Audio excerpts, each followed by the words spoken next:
great to be here. It is, however, a bit of going back in time, coming to Wichita. And it hits me as I looked around and looked at your assets, which includes a phenomenal manufacturing base that has kept this city humming for a century. I've learned that every good news story, there's a flip side bad news story, which is as you stay committed to what's worked for you, you may miss a future opportunity that you're not forced to reckon with until you crash and burn. And you've not crashed and burned. So you've maintained what you've been doing for many, many years. So I'd like to report to you from the future and many other towns that are your size, that were manufacturing towns, and they did go through a crash and burn episode, and they fundamentally changed. And there might be some things that you can learn from them. So what I want to talk about is that there's a market shift in this country that's taking place, whether you're in New York, or Chattanooga, or Dallas, or Denver, or Wichita. And you need to respond to it, or you're going to be out of position in this economy. Because it's a fundamentally different economy than what you've been used to. And even though this economy that you're still in, manufacturing economy, you're doing very well in it, obviously don't move away from it. The question is layering on something on top of it. So we're seeing major changes, but there are also major benefits. I certainly understand shifting from how we gray hairs grew up in this business in the former era, which I refer to as drivable suburban, moving into this walkable urban era. And it fundamentally takes a skill set change, and it takes a fundamental strategic change to how you run your businesses. So first off, what are we talking about? Well, we're talking about the built environment, which is real estate and the infrastructure that drives that real estate. And it's a mere 35% of the assets of the entire economy. It's the largest asset class. If you took all of if you took the capitalized value of all the New York Stock Exchange companies and all the NASDAQ companies and doubled the values, real estate's bigger. That's why the third of us that are in the room that are in real estate, you should be proud of the fact that of the last 3 recessions, we caused 2 of them. And one of the reasons that I think this economy's been bumping along at 1.5%, 2% growth is because we have not been fully engaged in this recovery, because we're not giving the market what it wants. For instance, we're only building 500,000 new homes per year. We should be building between 1 million and 1.5 million. Think of what if we would double or triple the housing production would do to the local economy here. But we're not doing it because the market wants something different than what we know how to build. So the reason for it goes back to what's the underlying driver of our economy? And historically, for most of the 20th century, it's been the industrial economy. And one of the things that you may not know is that 40 to 45% of all jobs, directly and indirectly, in our economy back in, say, 1960, was related to the raw material going into the manufacturing of, the sales, the servicing, the fueling, the building the roads for, the financing of automobiles and trucks. So as we were seeing the USA in our Chevrolet, we wanted to go to low-density, drivable suburban places. The more suburbs we built, the wealthier we became. There was a direct connection between the industrial age of building cars and trucks and building drivable suburban places. So there's a link. So, I was just touring College Hill, and of course downtown here. And they were built in the pre-automobile age. And they were walkable urban places. We used to build walkable, that's all we used to build back 120 years ago. But then after the Second World War, we came back from the war and we pushed the pendulum all the way over to just build drivable suburban because of this shift in the economy. And it made perfect sense. The market wanted it. We in real estate, that's what we gave. So in the second half of the 20th century, the basic history is that we started by pushing roads out and subdivisions. We then learned how to build regional malls and business parks. We got a whole lot better at building freeways. This, of course, is the center of freeway production in this country today, of course, Texas. And we just kept on pushing further and further out. Now, we have a lot of land in this country, so we can continue to push this development pattern further and further out. But by the way, from a fiscal point of view, from a government point of view, we can't afford this infrastructure. We're going to have a hard time maintaining this infrastructure, much less building new. So, this will just demonstrate the rigor, the academic rigor that I engage in. I force my students to watch popular movies. I know that sounds rough, but the most important popular movie about urbanism is Back to the Future. 1985. The reason it's most important, and by the way, it's Back to the Future 1 and 2. Back to the Future 3 is worthless, so don't watch it. But Back to the Future 1 and 2 show the two ways of building the built environment. Drivable suburban, walkable urban, in 3 different time periods. No other movie, to my knowledge, does that. And these writers, got this fictional town, Hill Valley. They got it right. By the way, I'll tell you, those that are in real estate know, it's a little naming trend or trick we have that we name what we build after what we destroy. So Hill Valley, these writers are thinking, oh, take the hill, drop it into the valley. It's Hill Valley.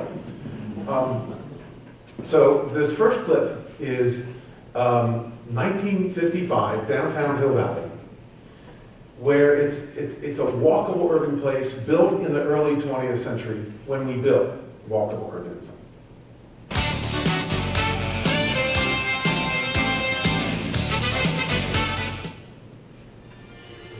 So this idyllic downtown, the courtyard back there, plaza in the center, retail on the ground floor, office or residential up above. You can get there by many different modes of transportation: cars, trucks, buses, bikes, walking there, or skateboard if you're Michael J. Fox. So that's 1955, and you gray hairs out there, many of us grew up with that. When we were kids, this is how we grew up. Now, even back in 1955, however, the seeds of change had been planted. This is the billboard that Marty McFly parked his DeLorean behind. You may not know, because you probably have to watch this movie 10, 15 times like I have, is that this billboard is for the subdivision that he was born in. So now, fast forward to 1985, downtown Hill Valley. You can imagine what downtown Hill Valley looked like in 1985. So X-rated movie theaters, homeless living on the street. Behind the homeless, that parking lot, that was the plaza. They paved it over. And the whole, completely disinvested, we threw it away. This happened throughout the country. We just trashed our center cities and moved out to where? Obviously to the regional malls and to the business parks. And this is the next clip showing where the downtown moved out to. So there's a strip mall across the street. He's coming down. By the way, the only thing that's not true about this story is that nobody walks down or runs down this kind of access road. And you'll also note the name of the mall, that Lone Pine Tree had to go. So this is how we built the built environment. The market wanted it. We in real estate gave the market what it wanted. Then things change. The knowledge economy layers on top of the industrial. And this is not to say that the industrial is a bad era. It's a great era. And we're still a manufacturing powerhouse worldwide. 25% of our GDP is in manufacturing. It's just that we do it with 9% of the population, not 40 to 45%. 9%, just as we're a powerhouse as far as agriculture. You know that because you're surrounded by fields here. And 200 years ago, we had 92% of us were farmers. Today, with this incredible agricultural system we have, it's 2% of us. So 11% of us feed us and build everything that we need. What do the other 89% of us do? Well, a lot of them now are in the knowledge economy. And the knowledge economy we now know is is demanding a different way of living. They're demanding walkable urban places. And that means, and this is the so-called creative class that's driving the knowledge economy. The next economy, as far as we can tell, we are guessing, is the experience economy. Again, it's going to layer on top. Things aren't going to go away. We'll just get more efficient in producing the knowledge-related things we need. The experience economy comes on top. And tourism, of course, is the largest experience economy business. It's now one of the top 5 largest businesses in the world. And you never have people, that if you're going to go to Denver, you don't go to the regional mall in Denver. You go to downtown. You go to the great walkable urban places. When you go to Paris, obviously, you're going for the walkable urbanism. When you go to New York, you're going for the walkable urbanism. So the experience economy is driving this as well. And it's going to ripple through all of our businesses. The best example I can think of is Apple. Apple got into the retail business, 10, 12 years ago? This was just as Disney was getting their clock cleaned with Disney stores. And there was great skepticism that Steve Jobs could really perfect and be competitive with a retail operation for his computers. Well, what he did is that he turned the lowest paid workers, the salespeople, the clerks, into computer consultants. And going to an Apple store, just how jammed they are all the time. So how jammed are they? In real estate, the sales per square foot range from anywhere from $200 per square foot per year to about $1,500 per square foot per year, depending on the store type. If you're a Macy's, it's 200 or 300 or 400. They're about to go out of business. Or a JCPenney's or a Sears. They're toast in the next Great Recession, or in the next recession period. Grocery stores are $800, $900, $1,000. A jewelry store, small little things that are highly valuable in a very small footprint, $1,500 per square foot. Well, Apple stores, taking this experience economy approach, is doing between $5,000 and $7,000 per square foot per year. That's not retail. That's a whole nother business. I used to pole vault as a kid, and the world record in pole vaulting is now 21 feet. What Apple's done is they come out, they pick up their fiberglass pole, and they pole vault 70 feet. I mean, that's not pole vaulting, that's a different sport. And that's what the experience economy is going to do. And those experience economy, aside from, in tourism terms, going out to the wilderness, that's certainly part of that. But probably 2/3 of the tourism is going to be walkable urban. And most of the transformation of our businesses in the experience economy is going to be walkable urban. The issue for you, why is this important to you? You don't offer much in the way of walkable urbanism in this region. You're negligent. And again, the reason you're negligent, as far as I can tell, I know just enough to be dangerous, is that you've been so successful as a manufacturing base. Unlike Chattanooga, which I'll show you in just one second, where they collapsed from a manufacturing point of view and they reinvented themselves. You've not had to go through that pain. So what we've seen starting in the mid-90s is that the pendulum has started to come back from the market just demanding drivable suburban to demanding walkable urban. And there are metro areas in this country that it's 80, 90, 120% of all new development is walkable urban. And 20 years ago, it was just the opposite. So, Back to the Future nailed this as well. So I told you there are 3 different time periods. So this clip shows downtown Hill Valley in the near distant future in Back to the Future 2. And you'll see that things have changed a bit. The future. It's now completely restored. That surface parking lot is now back to a lively public space. People on the street, all all the buildings have been redeveloped or torn down and rebuilt, much higher density. And this is now back being the economic center of the town. They got everything right here except one thing. What was it? Flying cars. They always promise us flying cars. We never get one. When was it? October 21st, 2015 was that near distant future. They nailed it. So, who's driving this? We know who to blame. It's the kids. It's their fault.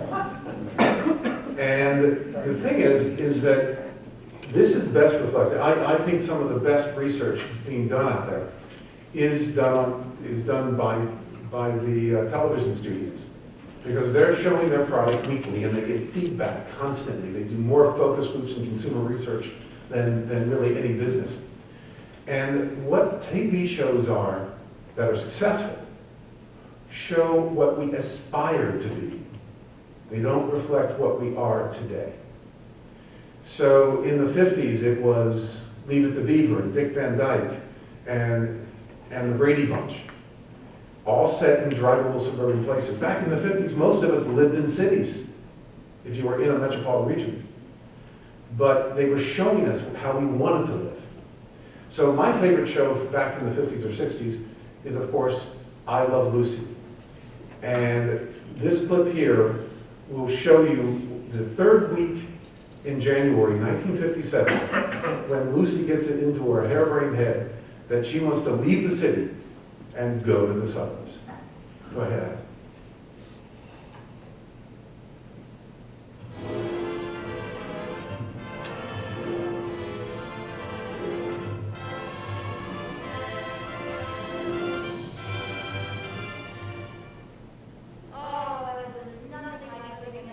Now listen to these reasons.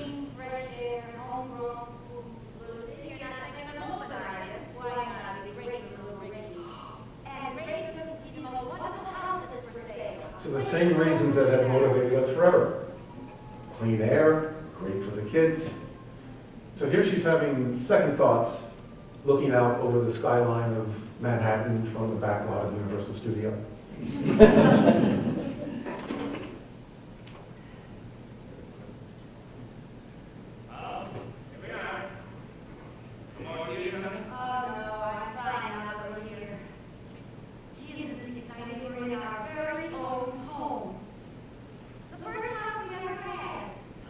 Now, Lucy made a mistake here, that the next episode, she invited Fred and Ethel to come out and visit. 2 episodes after this episode, they moved out there, thus starting the stampede to the drivable suburban fringe. And what happens to the clean, fresh air, and it'd be great for little Ricky, when there are 8-lane highways surrounding this house?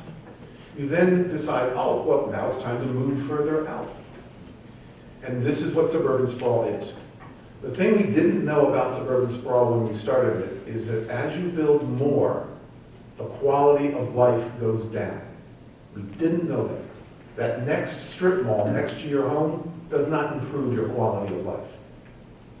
And that's the reason we have neighborhood opposition to what we build. That the NIMBY opposition movement and the rise of community groups over the last 30 years is to basically stop real estate developers from doing what they do. And the reason they are fighting us is rational. It's because more is less. As you build more, the quality of life is reduced. So this is a great conundrum that we face as a society. As the society is said, no more economic growth, this is horrible. This is not a way to maintain economic vitality. So, fast forward to the 90s, 2000s, and all of a sudden you have Seinfeld, Friends, Sex and the City, 2 broke girls who are living in safe, walkable urban places. And it did certainly start with Seinfeld. Go ahead, Adam. So here are 2 guys in their late 20s, early 30s, unmarried,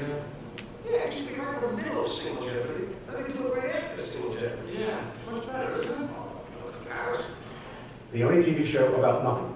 But it was set in this vital, walkable urban place. And this is aspirational, back in the early 90s. And it began to unfold throughout the country. And it particularly happened because crime went down. And we don't know why crime went down. Mayor Giuliani took all credit for it. He said, I was the one that did it. We're going to get a repeat of Mayor Giuliani now.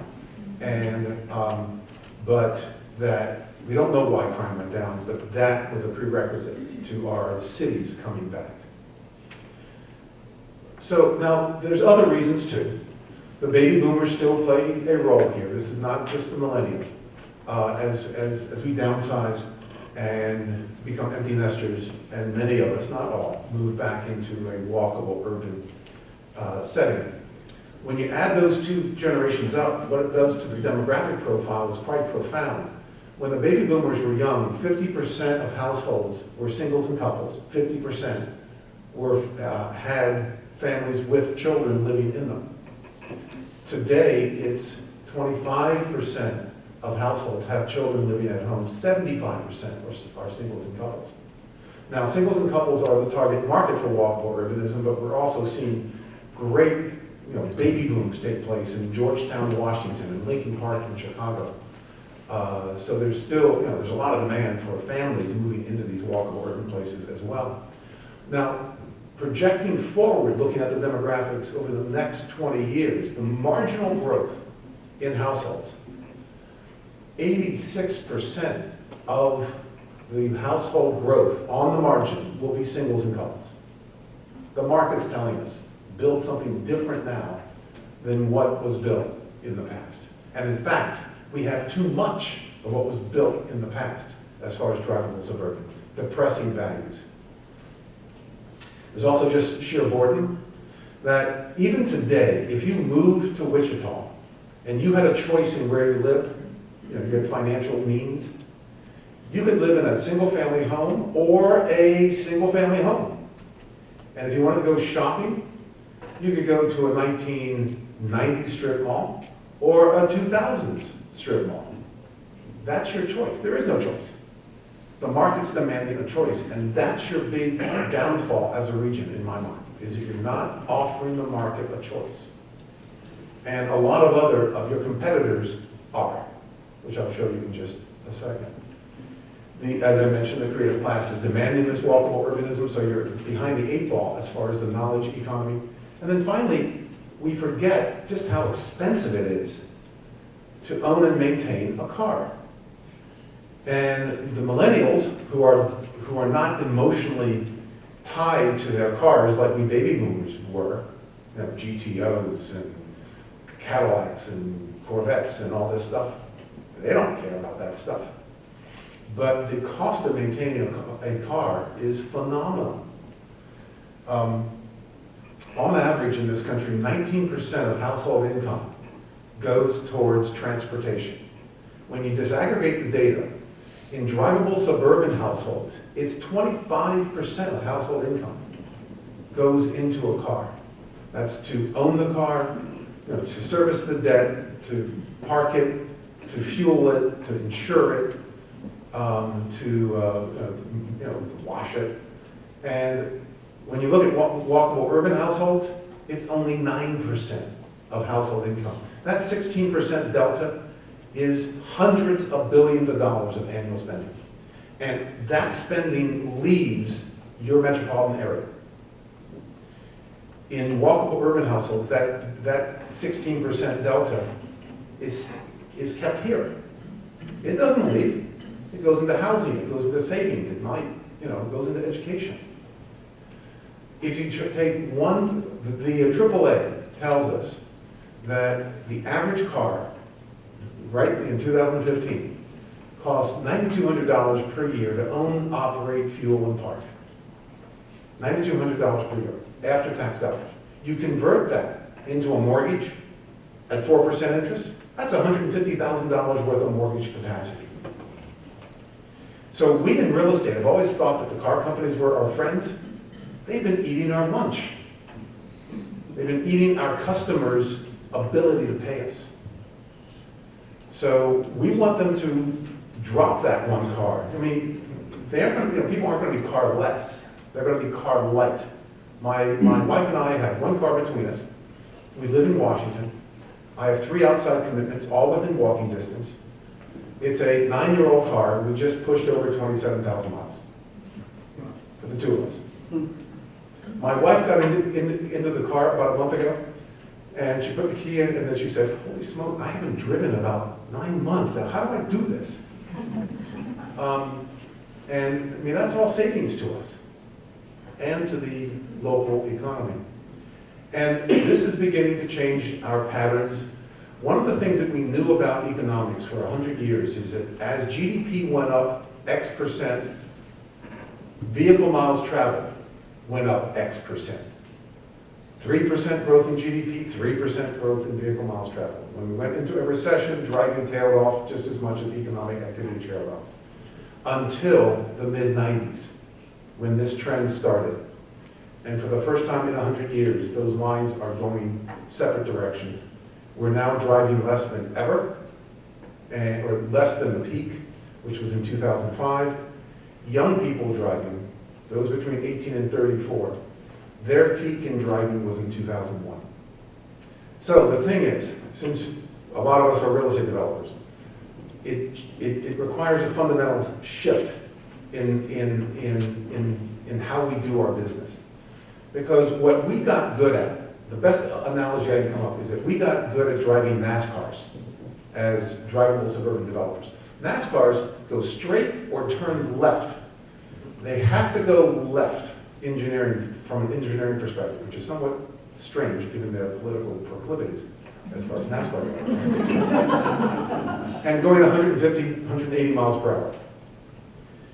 What we have to learn how to do is fly fighter jets, which is you're going straight, turn right, turn left, go up 5 miles in seconds or crash and burn in seconds, going 600 miles an hour while you're being shot at.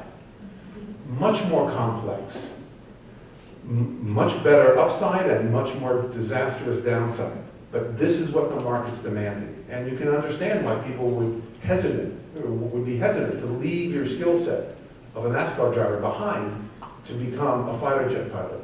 But the thing is that unlike drivable suburbia, where more is less, with walkable urban, the economics are fundamentally different. They're diametrically opposed. It's more is better.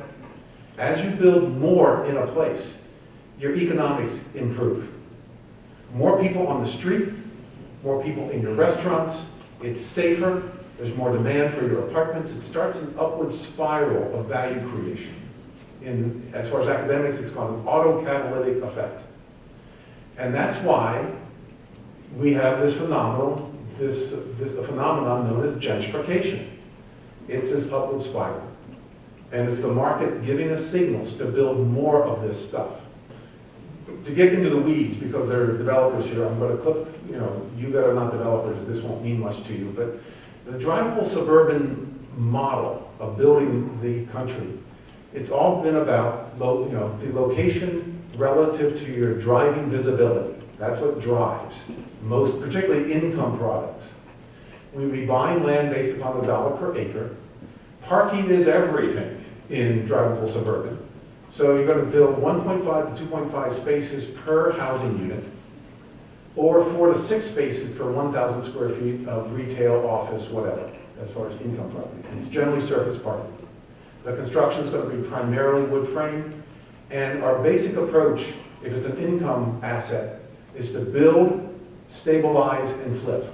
You don't want to hang on to it long term because sprawl is going to take demand further out, so get rid of it. In the walkable urban world, it's all about walkability, accessibility. Land's going to be bought on a dollar per square foot basis. Parking is much reduced. You're going to have 0 to 1.0 parking spaces per unit. There are a lot of new development going up today with 0 parking. No need for it. You need bike parking, but that's real cheap to do and takes up very little space. And even with income property, it's going to be 0 to 2 parking spaces per 1,000 square feet. The construction is generally concrete podium with stick above it, or reinforced concrete and or steel frame. A much more expensive way of building but you're also going to be getting much higher values for it, and also people are going to be they're going to be taking smaller units. And you will also be building and holding this stuff, if you can, because of the more is better. So as I build projects, I just want to hang on to them. I mean, more people start building around me, my rents are going to go up. I can't get a better return anyplace else. I want to hold on to them. It also has different outcomes and different ways of measuring it from a financial point of view. That you're financing it using IRR and maximize your use of debt. Your best cash flows are between years 3 and 7. Obviously, project management is focused on the project itself. You don't worry too much about what goes on beyond the boundaries of your project. And so you're not concerned about the neighborhood very much. Financing walkable urban, it's cash on cash, and you minimize the use of debt if you can. Increase the equity investment in the deals. And I know that's hard to do, but it's crucial to make these things work. Best cash flows are 5 to 20 years out. Property management's important, but also place management. The management of a place, like your downtown, is crucial to make great walkable urbanism work. You've got a downtown management organization. It is critical to the economic success of downtown. And you welcome neighboring developments because more is better. And how does it pay off to you, real estate developers? This is some work we did in Boston, looking at 100% of all the real estate in metropolitan Boston, 5.5 billion square feet. And the walkable urban premiums on a valuation basis were staggering over drivable suburban. Walkable urban office is worth 134% more on a price per square foot basis than drivable suburban. And those premiums have been increasing during this real estate cycle up in Boston. And they're also absorbing much faster than the drivable suburban business parks. The business parks in this country in great walkable urban places are being hollowed out. The Urban Land Institute, which I've been part of for decades, more and more conferences are being held of what the hell do we do with all these empty business parks?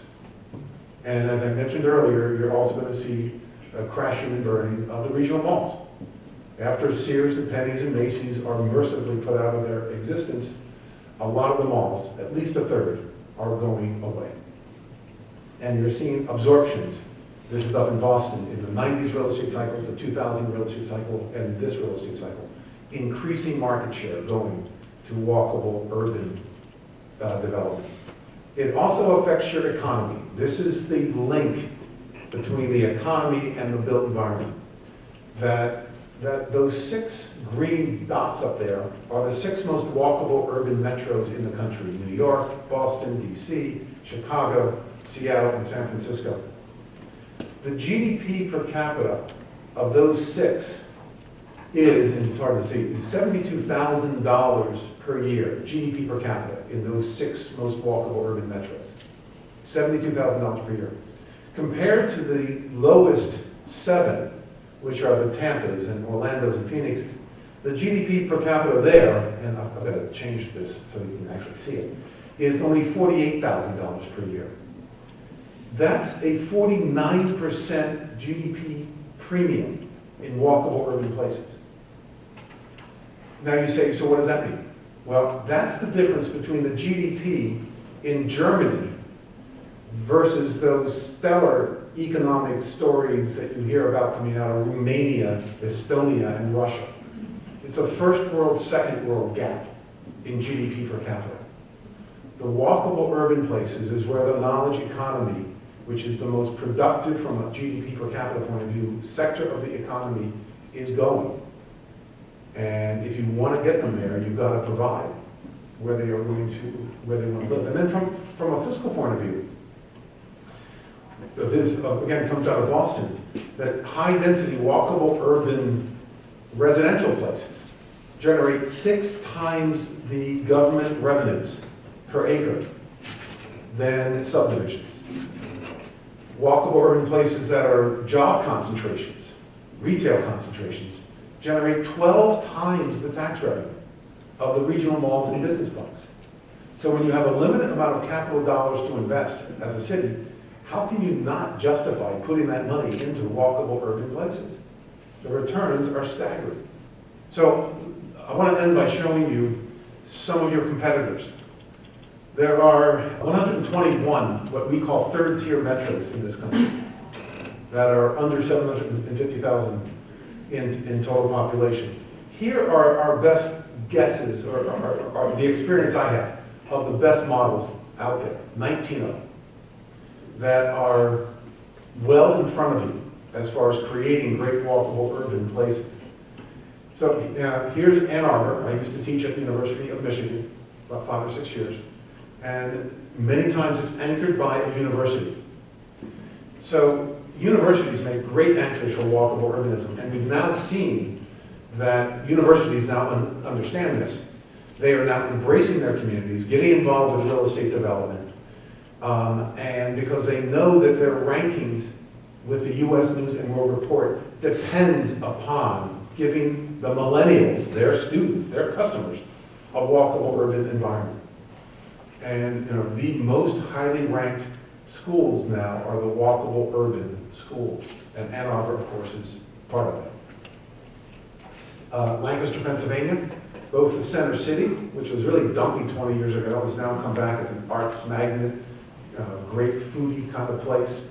And James Street, which is a downtown adjacent place that was created as a joint venture between Franklin and Marshall College and Lancaster General Hospital. And understanding the need for great urbanism surrounding these two anchor communities. Bethlehem, PA, again, Lehigh University. Bethlehem Steel obviously went bankrupt, went out of business. Lehigh moved into the old Bethlehem Steel locations and turned it into a great walkable urban place. Greenville, very important place for you to understand and maybe track. Baseball stadium comes right downtown. You're one-of-a-kind assets. This art museum should have been downtown. The library that you're building right now should have been right downtown. These one-of-a-kind assets should be immediately in downtown. And that you should, and particularly, baseball stadium, that's a no-brainer. You don't have to build any parking for it. We first learned this with Camden Yards. I was involved with a woman that built Camden Yards. She didn't build any parking for it. Baseball games are at night and on weekends. The offices all have parking decks, all within a block of Camden Yards. Those parking decks are now used on nights and weekends when they used to be empty, thus increasing the value of the office buildings while not, building more worthless parking decks.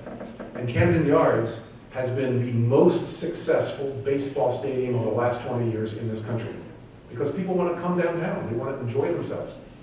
And if you're not a baseball fan, but you happen to be married to a baseball fan, you end up going to the games anyway because you think, well, I'll have dinner beforehand and maybe I can get my husband to leave at the 7th inning to go out to a bar afterwards. It then creates economic development around the baseball stadium. If it's out standing in its field in the suburbs, zero economic development. So these one-of-a-kind assets must be downtown.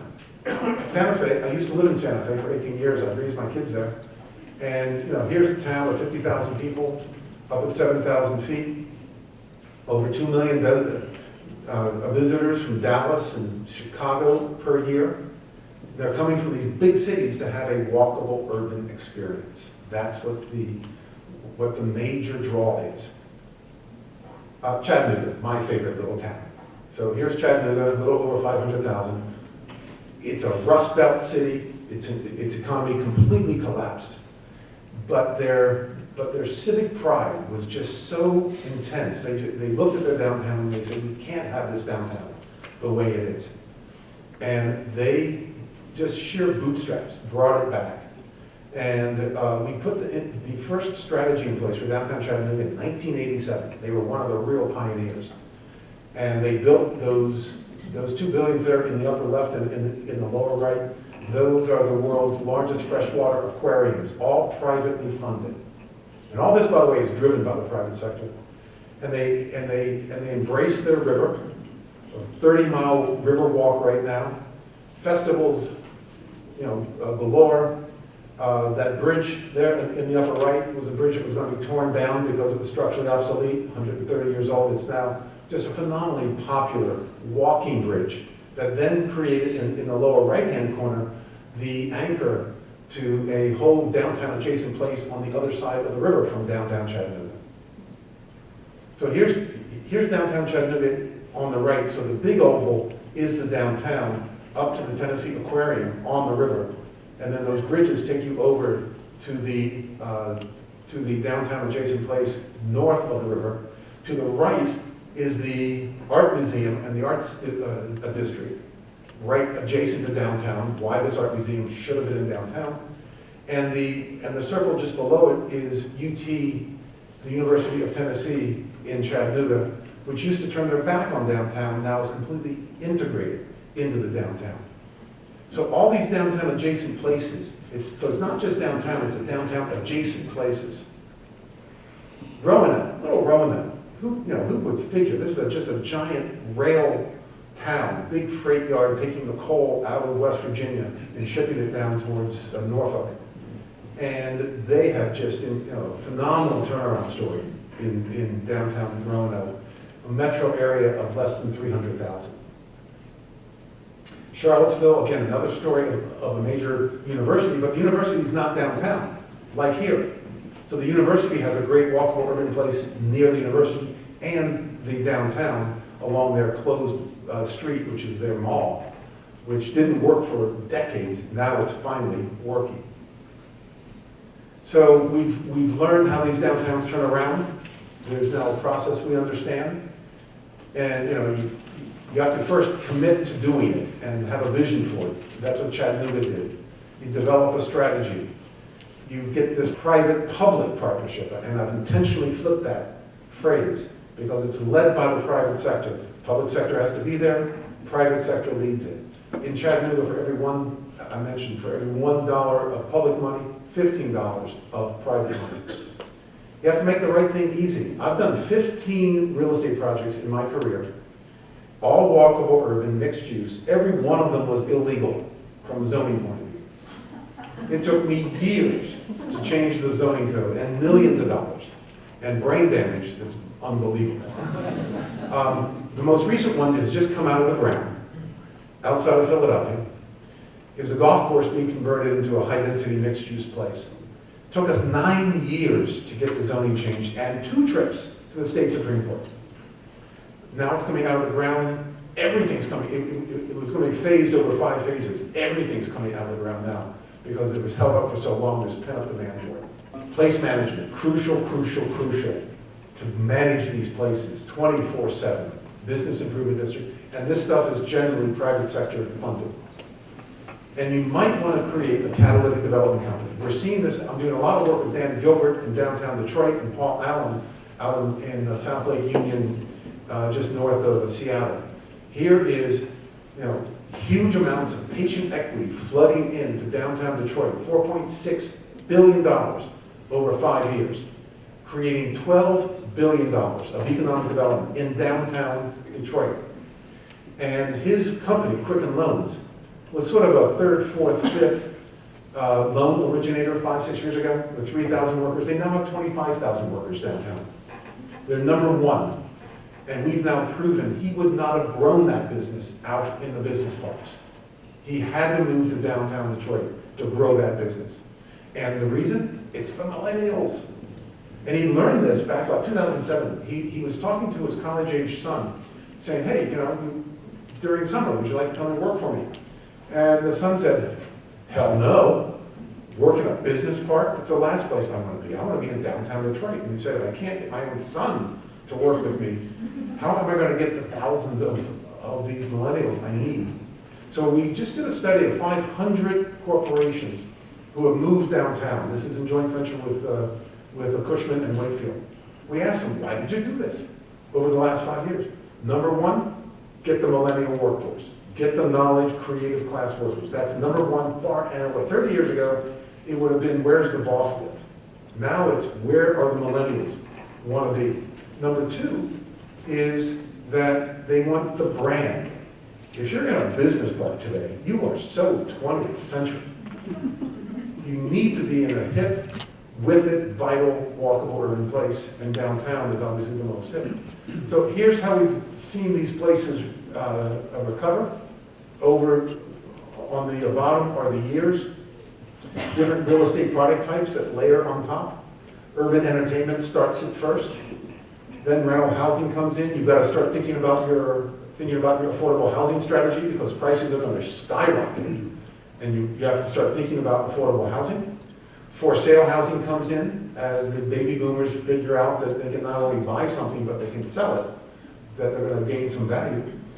And then when you have enough rooftops, you answer the question I have heard from every downtown turnaround ever, which is, when is the grocery store? And it comes when there are enough rooftops.